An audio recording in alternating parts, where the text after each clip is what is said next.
Assalamualaikum warahmatullahi wabarakatuh. Nama saya Lina Ines Nafisa, NIM 2020345 dari Prodi Manajemen Universitas Muhammadiyah Malang. Saya di sini akan menjelaskan tentang bagaimana UMKM bisa ekspor atau bisnis yang masih berskala kecil dan belum pernah melakukan ekspor. Kemudian bagaimana tahapan ekspor bagi pemula. Baik, selanjutnya di sini saya akan membacakan poin-poin yang tentunya akan dibahas di video ini. Ada 3 poin penting yang akan dibahas selama video ini berlangsung. Yang pertama yaitu persyaratan. Jadi persyaratan apa saja yang dibutuhkan tentunya untuk bisa melakukan ekspor. Kemudian yang kedua, dokumen yang dibutuhkan. Jadi dokumen apa saja yang dibutuhkan untuk bisa melakukan ekspor. Dan yang terakhir ada tips untuk pemula bisa ekspor. Selanjutnya, bagaimana caranya untuk UMKM atau bisnis yang masih berskala kecil dan belum pernah melakukan ekspor, mereka yang ingin melakukan ekspor bisa ekspor gitu.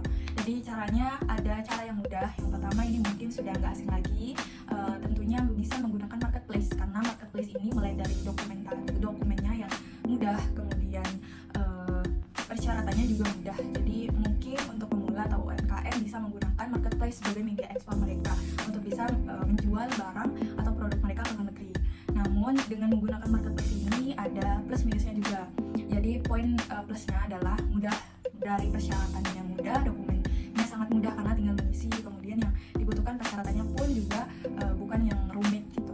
Kemudian poin plusnya di sini tuh kalian bisa menggunakan marketplace ini sebagai media untuk bisa memperluas tentunya pasar, mendapatkan keuntungan di luar pasar domestik gitu. Kemudian minusnya, kekurangannya jika menggunakan ekspor menggunakan marketplace itu negara tujuannya ini masih terbatas. Jadi biasanya marketplace yang paling sering digunakan untuk melakukan ekspor ini adalah Shopee, yang paling terkenal lah. Jadi Shopee ini sudah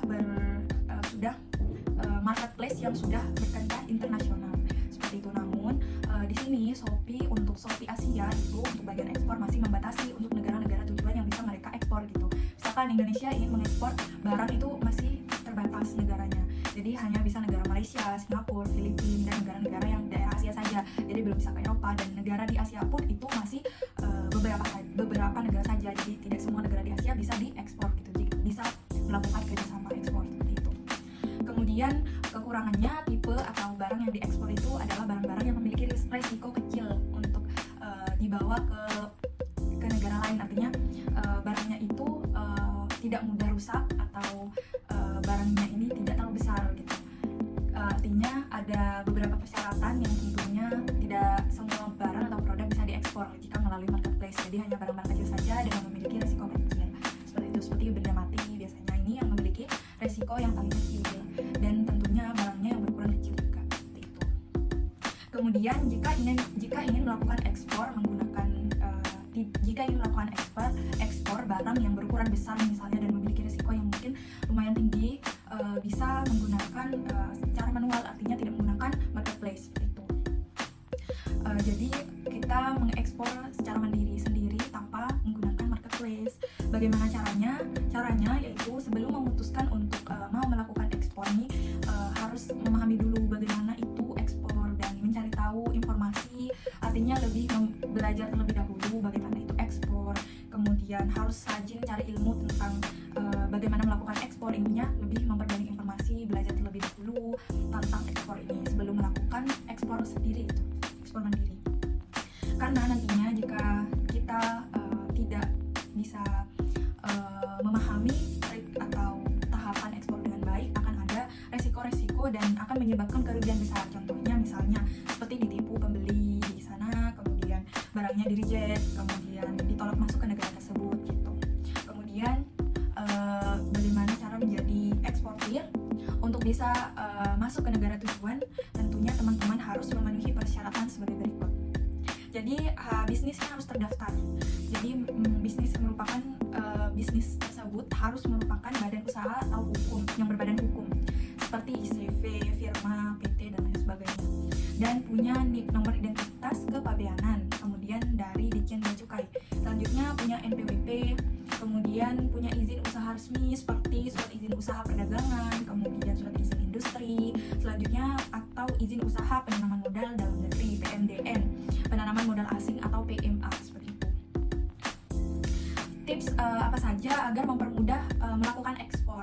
Tentunya mendapatkan informasi konsisten, artinya informasi perusahaan atau UMKM yang kalian miliki itu konsisten. Jadi misalkan mengisi data nih, kalian mengisinya CV ini, nanti ketika ada data lagi diisinya CV ini, jadi nggak boleh beda-beda seperti itu, jadi harus konsisten. Kemudian mulai dari alamat juga harus konsisten, harus sama antara data yang satu dengan satu, yang diisi itu harus sama, nggak boleh beda. Kemudian jika informasi atau detail informasinya mengenai usaha kalian itu berbeda-beda, nantinya akan menyebabkan lambat dari proses verifikasinya seperti itu.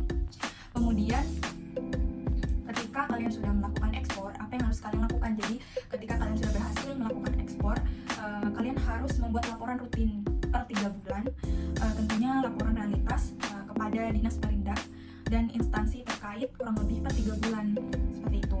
Kemudian harus disahkan juga oleh Bank Devisa dengan melampirkan surat pernyataan seperti tidak terlibat tunggakan pajak, kemudian tidak terlibat tunggakan perbankan, kemudian tidak terlibat kepabeanan gitu. Kemudian bagaimana jika kita memiliki produk yang bagus namun belum memenuhi syarat seperti di atas yang sudah saya sebutkan? Jadi jangan khawatir, kalian bisa tetap melakukan ekspor teman-teman dengan tentunya bagi hasil. Bagi hasil itu seperti apa? Jadi caranya dengan mencari mitra, tentunya mitra perusahaan jasa ekspor. Jadi kalian bekerja sama dengan mitra perusahaan jasa ekspor, nantinya bagi hasil. Jadi tentunya jasa ekspor, perusahaan jasa ekspor ini sudah memenuhi persyaratan di atas itu.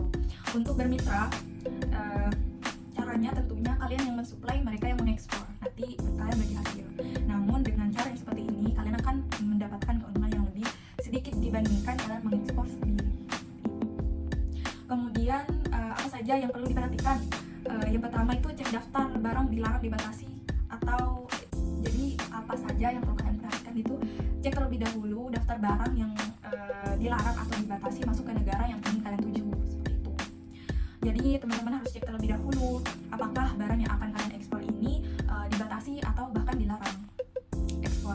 Tentunya caranya dengan mencari informasi barang apa saja yang dibatasi atau dilarang ekspor. Kalian bisa mencari informasi tersebut di http://www.ukmindonesia.id. Linknya yang saya sebutkan tadi, kalian bisa cari di situ. Kemudian ada persyaratan tambahan untuk makanan dan minuman. Jadi jika kalian ingin melakukan ekspor makanan dan minuman, ada persyaratan tambahan nih, karena produk makanan dan minuman ini tentunya memiliki resiko beda basi. Apa saja persyaratannya? Yaitu sebagai berikut. Dalam kemasan produk asli, tentunya kemasannya itu harus kemasan produk asli dari kemasan kalian, dari produk kemasan kalian gitu. Kemudian memiliki izin dari BPOM, jadi harus punya izin BPOM terlebih dahulu. Selanjutnya kemasan tersegel dengan baik, jadi kemasan harus tersegel, tidak boleh yang intinya harus baik kondisinya gitu. Kemudian mencantumkan bahan-bahan atau ingredients, komposisinya harus jelas. Kemudian makanan harus memiliki umur simpan lebih dari 6 bulan, jadi best before-nya terhitung sejak tanggal pengiriman. Kalau mau ekspor ke negara-negara yang mayoritas muslim, sebaiknya harus ada sertifikat halalnya, seperti itu. Selanjutnya kita akan membahas tentang tips ekspor bagi pemula. Jadi persaingan di pasar global itu tentunya berbeda dengan persaingan di pasar lokal. Jadi kita sebagai eksportir tentunya yang akan mengekspor nih barang atau produk yang kita miliki. Sebelum itu kita perlu mengetahui dulu beberapa hal. Seperti yang pertama, mengetahui terlebih dahulu produk yang laris di pasar internasional. Jadi misalkan produk kalian itu adalah produk skincare. Jadi kalian perlu mengetahui terlebih dahulu nih negara mana sih yang konsumsi atau peminat skincare-nya itu paling banyak. Jadi negara tersebut yang kalian masuki, bukan malah sebaliknya. Seperti itu. Selanjutnya tentukan negara tujuan yang potensial. Seperti yang saya contohkan tadi, negara mana yang paling potensial, yang paling produk kalian yang dapat diterima dan sangat potensial untuk berkembang, seperti itu. Kemudian yang ketiga, jadi apa itu ekspor barang langsung dan tidak langsung? Jadi kita jika ingin melakukan ekspor seperti yang sudah tadi saya jelaskan di awal, ada dua cara. Jadi ekspor langsung artinya kalian melakukan ekspor tanpa ada pihak ketiga. Hal ini bisa dilakukan seperti contohnya bergabung dengan marketplace, kemudian melakukan penjualan di website online, seperti itu. Kemudian ekspor tidak langsung itu bagaimana gitu? Ekspor tidak langsung atau indirect eksportir berarti pemasaran produk dilakukan dengan bantuan pihak ketiga seperti yang sudah saya jelaskan tadi. Jadi ada pihak ketiga, kalian menggunakan mitra seperti itu.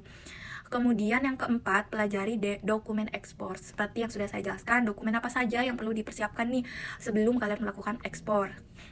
Selanjutnya, manfaat atau fasilitas ekspor dari pemerintah. Manfaatkan fasilitas ekspor dari pemerintah.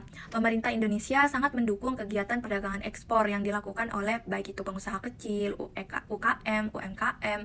Sebab ekspor juga membawa manfaat bagi negara, yaitu menambah devisa negara dan membuka peluang industri yang lebih besar.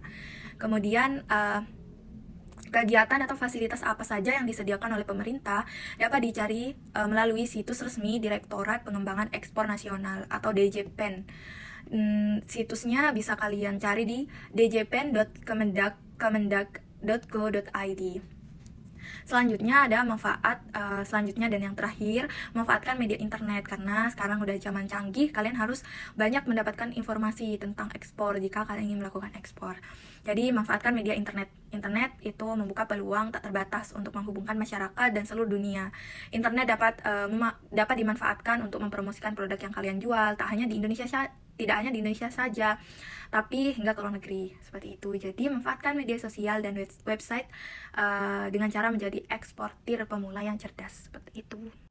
Itu saja dari saya. Terima kasih sudah menonton video ini. Semoga bermanfaat. Terima kasih.